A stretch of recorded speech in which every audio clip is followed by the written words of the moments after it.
Hey y'all, so today is an interesting day. Merry Christmas, first off. I am canning mushrooms for Christmas, and you may notice I'm in an odd location. I'm in the garage. So we have a leak in the kitchen sink, under the kitchen sink, and we got 6 packages of mushrooms from Costco, and I surely did not want them to go bad while we wait for a plumber. So I've moved operations to the garage. I'm filling this bowl with water and washing the mushrooms. So we got 6 of these packages from Costco, 3 white, 3 of the baby portobellos. I like to have a mix. And so I'm washing. My mom is at the dining room table cutting. She's slicing them up. And I've got 2 pots of water going on the stove.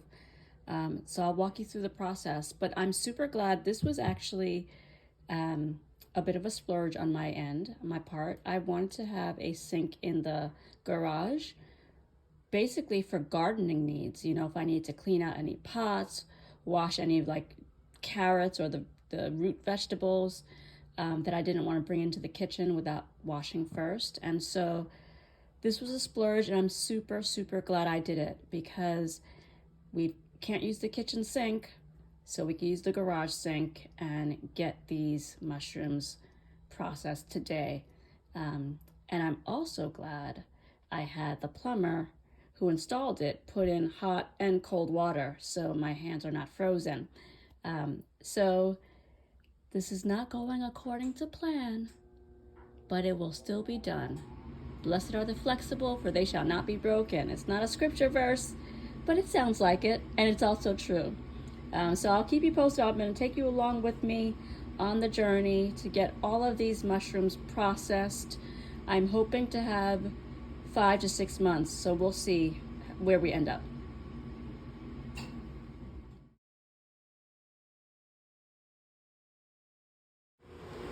Hey y'all, so I am boiling the sliced mushrooms. They've been washed.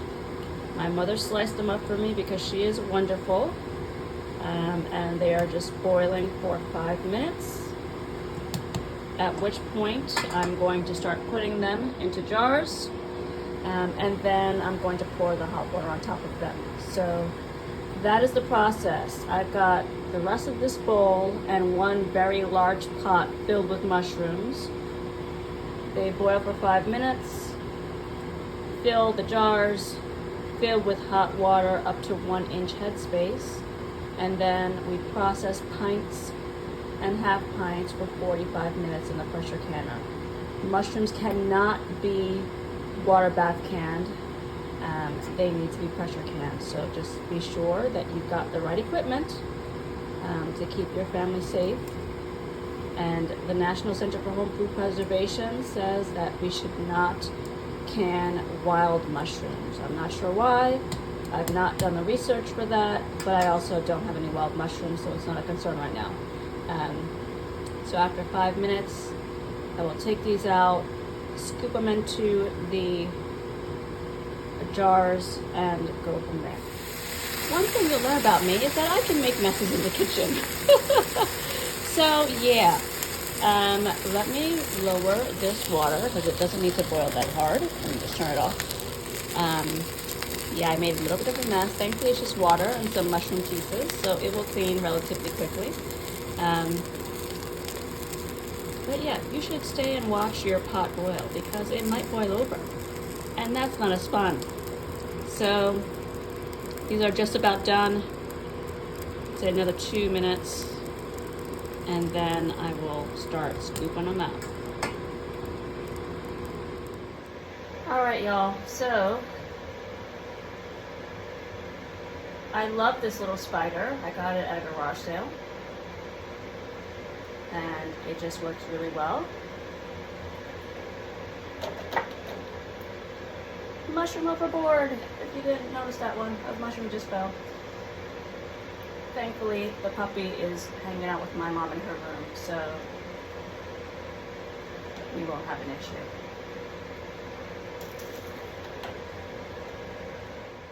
Hey y'all, so I just want to share, this is the USDA Complete Guide to Home Canning. You can go on their website and download the PDF and print it, or you could order it.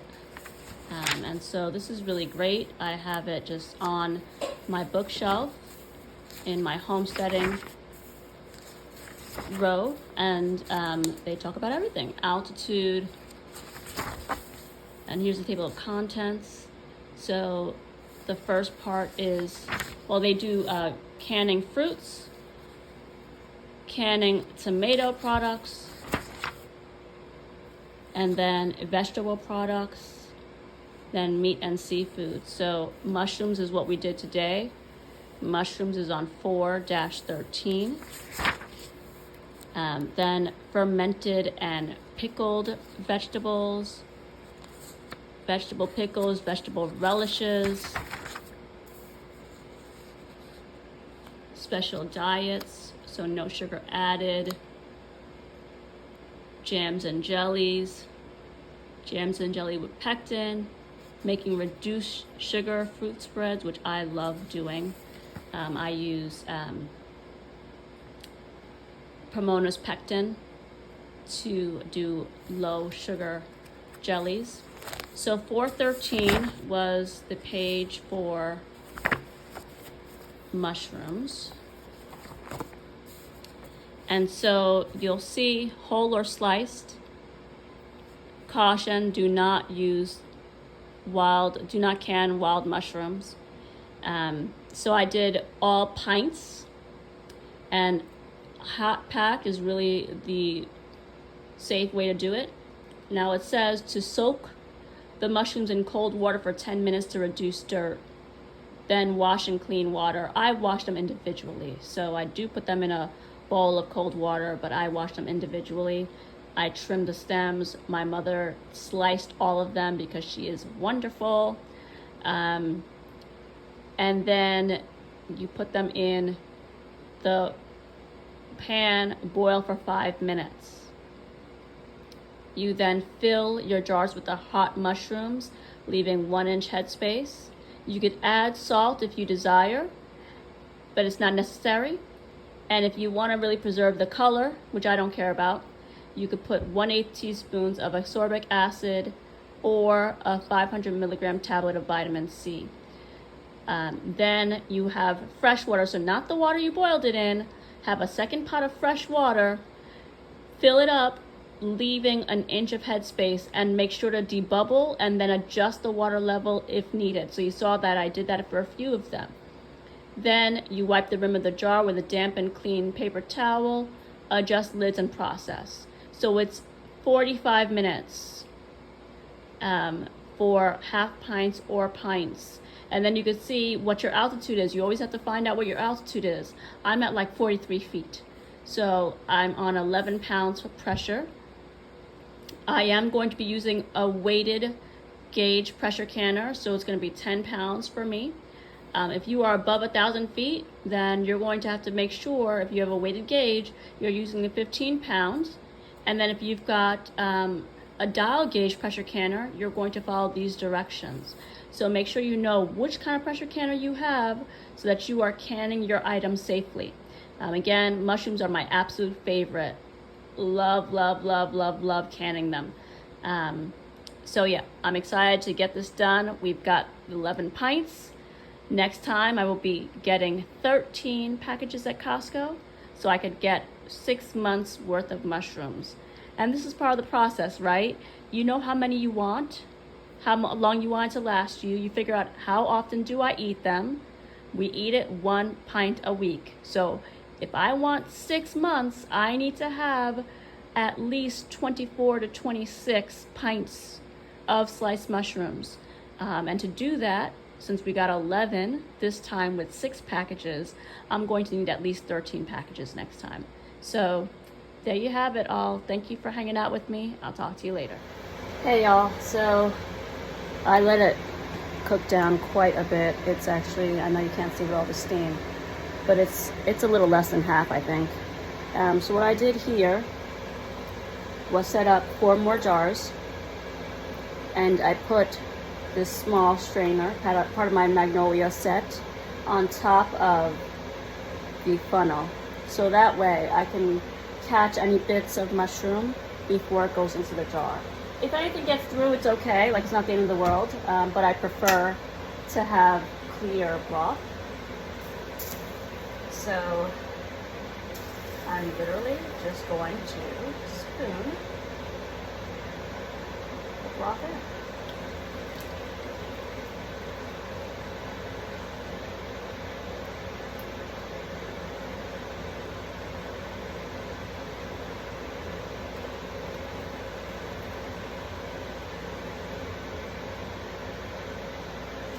And I'm not going to the very bottom, I'm just picking up what comes into the ladle. Because I prefer to keep all the sediments at the bottom of the pot and leave them in there and not jar them up accidentally. So it's really beautiful and dark and rich because I let it boil down. So it just concentrates all the flavors. There's no salt in here or anything.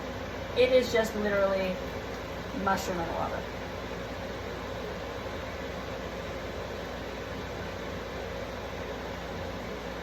Because even though I did wash the mushrooms really, really well, there could still be dirt at the very bottom. So we want to leave that dirt where it is. And if you don't have beef broth or you're vegetarian, mushroom broth is really great for that rich kind of beef-like flavor. And in my opinion, you can't have too much broth in your life. You need it for so many things, whether you're making soup or something else. But super, super helpful to have a couple of jars of broth at any given time.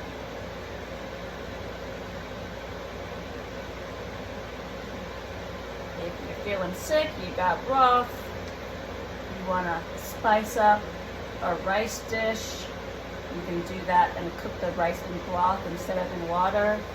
So many things you can do.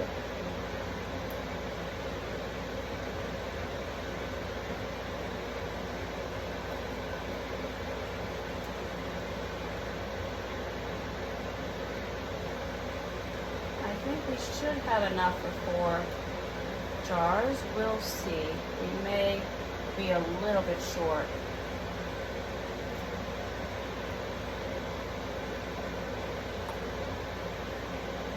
So we've been going for a while. It's 4:29. I think I started washing like at 1 something. Washing all the mushrooms.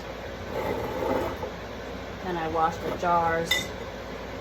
And again, if I didn't have my mom helping me, it would have taken me infinitely longer. Having a helper is so important. Especially if the person's going to be, you know, participating in the eating. Because then everyone has ownership, you know, over the process, and then we both get to really enjoy the fruits of our labor because we both played a part in getting it done. I know there's a lot of steam happening, so I hope you can see that okay. But you get the point. So we're going to have 11 cans of mushroom, 11 jars of mushroom, slices, and 4 jars of broth, which I think is pretty good. Now we know next time we're purchasing 13 packages from Costco. Alright. So that's it. You can see what's left in there. It's very little. And that's got a lot of bits. So we're going to keep it there. And bring it down a little bit. And you can see all the pieces of mushroom in the strainer. That did not go into the broth, so the broth is nice and clean. Let me just put the strainer in here. Actually, let's put them all in there. All right, let me get another paper towel because I lost my first one.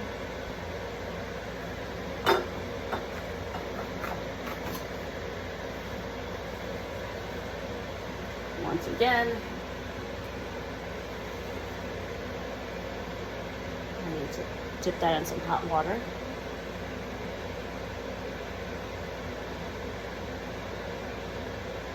So as I mentioned, you just want to make sure the rims are clean, and you're doing this as your secondary check to ensure that there are no cracks. Of course, I'm out of lids, so I'm gonna have to go and grab some lids.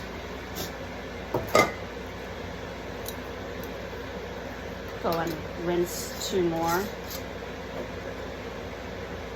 Well, you should always have extra. You should have way more than you think you need, so you don't have to go back and forth.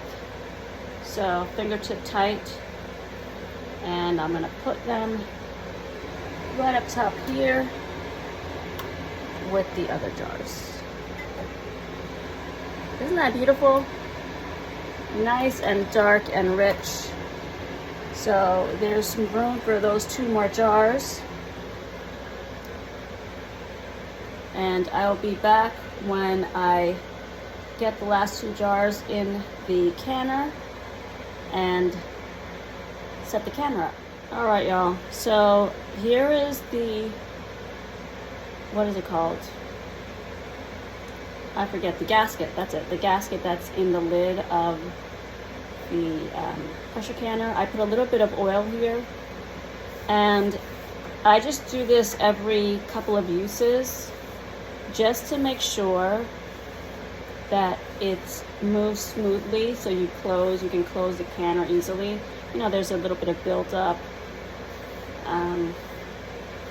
but I do this every couple of uses. Learned this from Lisa Sutton again on 7 Stays, and also from Homestead Heart, Mrs. H. Hers were the first canning videos I ever watched, and I said to myself, if she can, I can can. And that's what started me off. So super grateful for so many awesome homesteaders on YouTube who have taught so many of us. So that is nicely oiled. Okay, here is the top, and I am just putting it back in. Moving back a little bit. Putting it back in. Then there is this right here. This is where the air vent. You could do 2 ways to just check this, ensure that it's clear. You could hold it up to the light, or you could blow through it. And you should be able to feel the air come out when you blow through it. You could also just put it to the light, and you should be able to see the light straight through the hole. All right, so let's move over a little bit.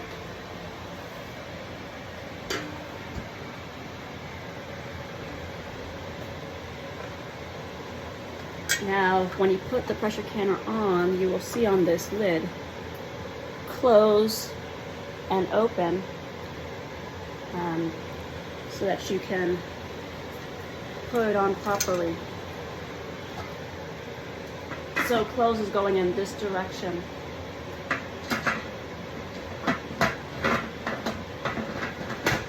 I am super glad, literally. This microwave is way lower than my microwave at my old home, my old apartment. It's literally like 1/2 inch clearance. So I'm very, very grateful that it fits.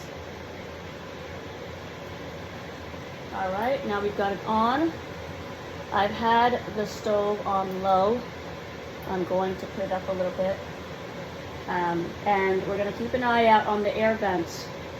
Once steam starts coming through here at a steady stream for 5 minutes, or 10 minutes, then I'm going to put the gauge on it. Let me show you the weighted gauge. So the pressure canner came with this. Okay, this is a dial gauge because you put it on and then the dial starts moving, and it is the dial that's going to let you know when you come to pressure, and you have to keep an eye out on the dial. Lisa Sutton again, she's showing up in this video a lot, maybe I'll just tag her, but Lisa Sutton shared this, and I got it for both of my pressure canners, and I'm super glad I did. This is a weighted gauge, So it has 3 parts. This first part is 5 pounds. You add 1 more, and you've got 10 pounds. And if you add another one, if you're at a higher altitude, you need 13 pounds. You're going to put both pieces on it. So I'm at 43 feet. So I just need 10 pounds on the weighted gauge. So I'm going to leave this alone. And this is what I'm going to place right here. And it'll do a hula dance. So I don't have to be sitting here watching it. I can just listen and hear the hula dance. And so if it goes too fast, then you know to lower the temperature. If it goes too slow, you need to up it a little bit. So I've used this since Lisa shared about it. So the stove is on. You make sure it's on the double burner. It is. Going to adjust it a little bit. Yeah, you can see it is definitely on. Center it a little bit. And then we wait. I'm not going to have you wait with me because we're going to need the steam to come out, and then it needs to come out at a solid steam stream for 10 minutes before we put on the weighted gauge, and then wait until it starts the hula dance. So I'm going to clean up, and then I'll bring you back later. Hey y'all, so I don't know if you can see it, but you can kind of see the steam coming up this way. So it's been going for about 9 minutes. The air vent has popped up as well. Sometimes you'll notice that this bubbles a lot of water comes up and it sprays all over the place. That's okay. It will pop up and that spraying will stop. But you want to make sure to time this for 10 minutes. Don't just say, oh, the air vent came up already, no problem. No, you want to make sure this is going for 10 full minutes. So we've got about probably 30 seconds left. And then I'm going to put the weighted gauge on it. This is part science, so you want to make sure to follow the rules. Because you don't want to go through all the effort, do all the work. First off, purchase the items and spend your money. Then take the time and hours to process it, only for, things to go wrong and it not to process correctly. So be sure to follow directions. So I'm putting this on. Be careful when you do it so you don't burn yourself. I'm taking off the fan, which, wow, that makes it way more quiet. I'm going to lower the heat just a touch because you don't want it too high. Actually, I think it's good the way it is. And so now we wait until it starts rocking. I often just soak it up, the extra water. Using my 4 jars, towel, love it. Super absorbent, these things are great. All right, so now the waiting game begins in a few minutes. Once it gets up to pressure, this will start the hula dance. And once it's at a steady hula, you'll learn as you work on it and as you practice. You will then let it go for 45 minutes. Mushrooms, whole or sliced, 45 minutes for pints and half pints. So again, we've got 11 pints of mushroom, 4 pints of mushroom stock. I'm excited. All right, I'll bring you back when I'm ready to take them out. Hey y'all, I just wanted to share. It is starting to cool up very, very slowly. Now it's speeding up a little bit, so we're getting there. This is basically the speed that you want it. You'll notice it says it's at 12 pounds per pressure, but we don't really care about the gauge. But at the dial, we want to look at the weighted gauge. So we want it to just stay at that hula for the entire time. Nothing faster, nothing slower. I'm gonna lower the heat just a tiny bit just a tad. So it can stay steady, that it won't speed up anymore. And we're just gonna hold it steady. So now it is 5:09. So at 5:54, I'll come back and shut off the heat. Let the weighted gauge stop hulaing. Once it stops, I'll then take it off and let it rest for a little bit, probably 5 minutes before I even open up the lid. So I'm gonna keep an eye out it, and it's great because you could hear it, right? And so if it slows down too much, you know to come over. If it speeds up too much, you know to come over. But I'm on my stool right now. I'm just on Instagram, looking at homesteader channels on Instagram. So I'm just gonna stay steady, but I'll bring you back in a bit. Hey y'all, so it is 5:55. We're a minute over, but that's okay. So the weighted gauge has been doing the hula this whole time. I'm gonna go ahead and turn off the stove. And so now the waiting game begins again, because you want this to stop hulaing. In order for it to stop, the pressure has to go down completely. So once it stops, that doesn't mean the pressure's gone, because sometimes you could tip it with your finger and you hear the air coming out. So once it stops rocking, you're gonna wait 5 minutes and then take this off carefully, because there is steam inside. You don't wanna burn yourself. So you're gonna take it off carefully, then wait another 5 minutes and take off the lid. At which point I usually wait a couple of minutes also, just to not shock the jars, because they're coming from a really hot pressure canner to cold air. Especially if your house is cold, then you're gonna wanna take off the lid and just let it acclimate a little bit before you take them out. One thing to note, I used to can at really crazy hours of the night, and it would be like 12 midnight and I'd be just finishing, and I'd be like, I'm not waiting, I'm just gonna go to sleep. So I would take off the gauge and just let the jars sit in there. That can be dangerous. If you leave the jars in a closed pressure canner for too long, you get something, you could get something, it doesn't happen every time, but you could get something called flat sour, which makes everything in the jar taste really sour. Basically, you can't use it. It won't kill you or make you sick, it just tastes disgusting. So be sure, if you're canning too late, to stay up and take the things out of the canner. So you notice, even as I've been talking, it's slowing down significantly. A lot less noise. I don't know if you could hear it, but I could hear the jars inside. Like you could hear the bubbling. So it's coming down from pressure. It'll take a couple of minutes. Let it go down naturally. Do not take this off while it's still rocking.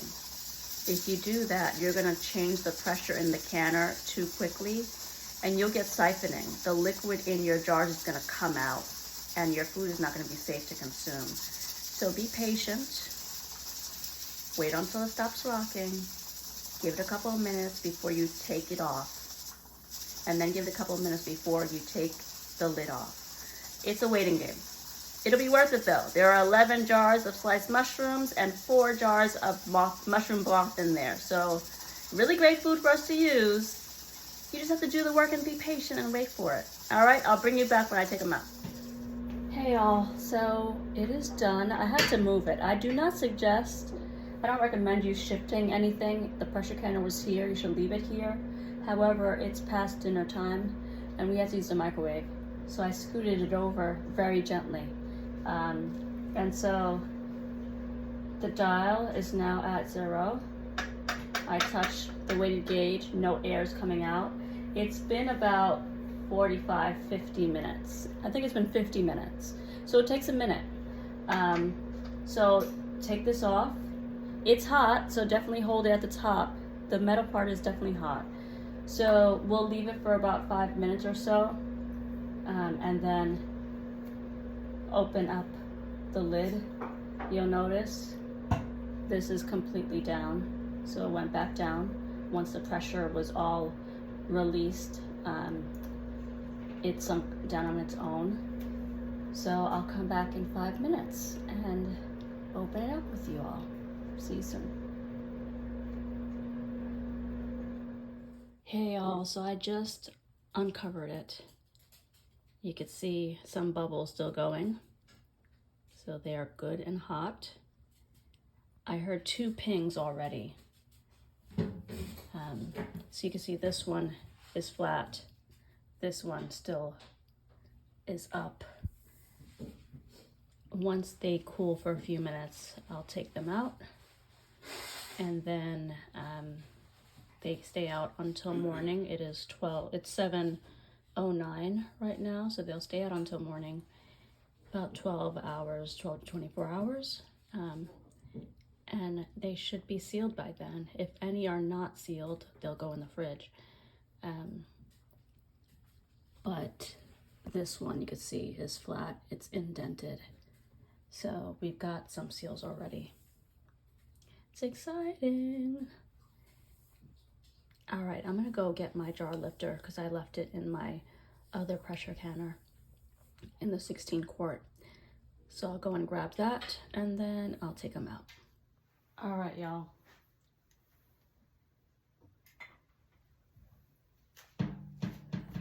Here is the mushroom broth. We are not using the sink, as I mentioned. Our sink has a leak, so... Oh, did you hear that?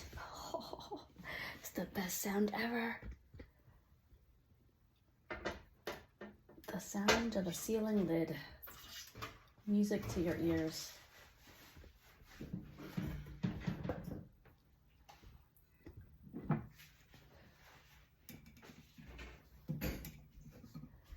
I have to grease this lid lifter a little bit because it's pretty tight. I got this in that batch of free jars some months ago.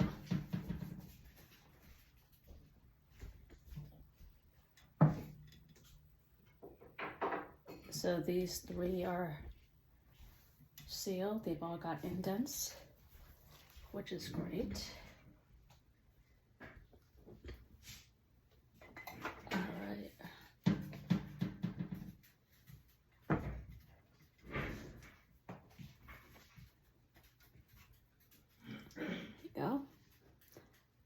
First jar of mushrooms.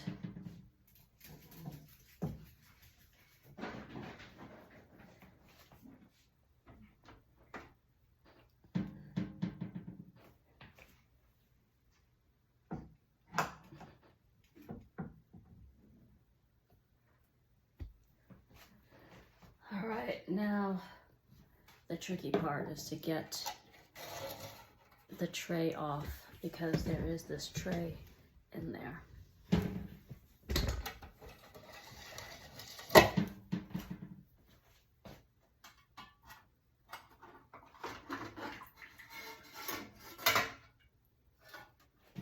right.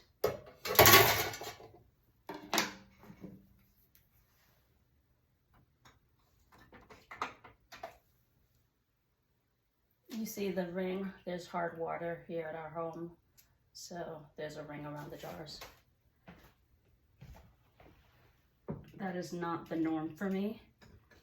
My last home, we did not have hard water in that city, but I'm in a new city, so new city, new challenges.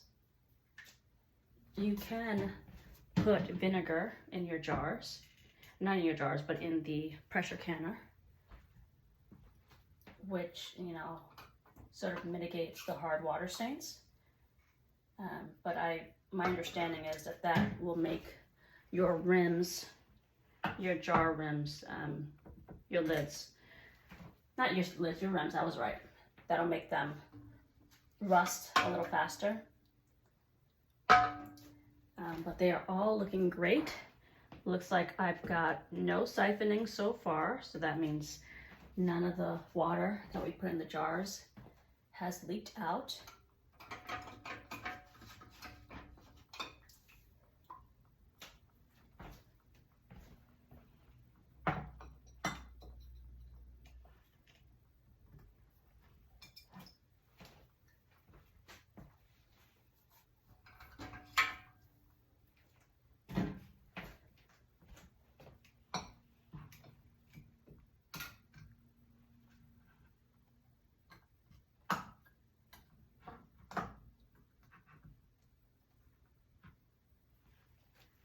right, we should have 3 left.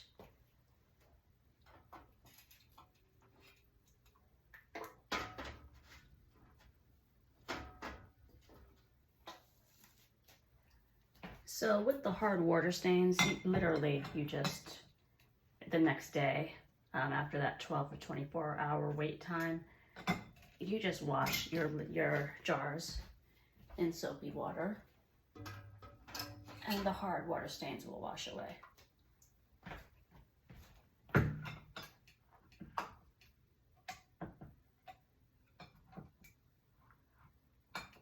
All right, one more jar.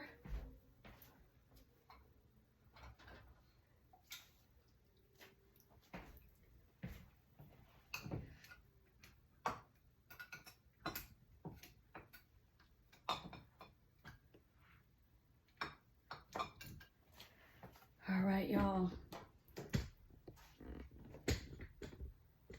It is a beautiful sight. We have 11. No, we have 12. 15, sorry. I'm tired. It's been a long day. We have 15 jars, 11 mushrooms, 4 mushroom stock. Super happy about it. So next time I will double the amount of packages of mushrooms we get, and I'll use both of my pressure canners to go through it. All right, talk to you later. Thank you so much for hanging out. I really appreciate it. It encourages me to know that I'm not doing this by myself. Talk to you later all. Bye.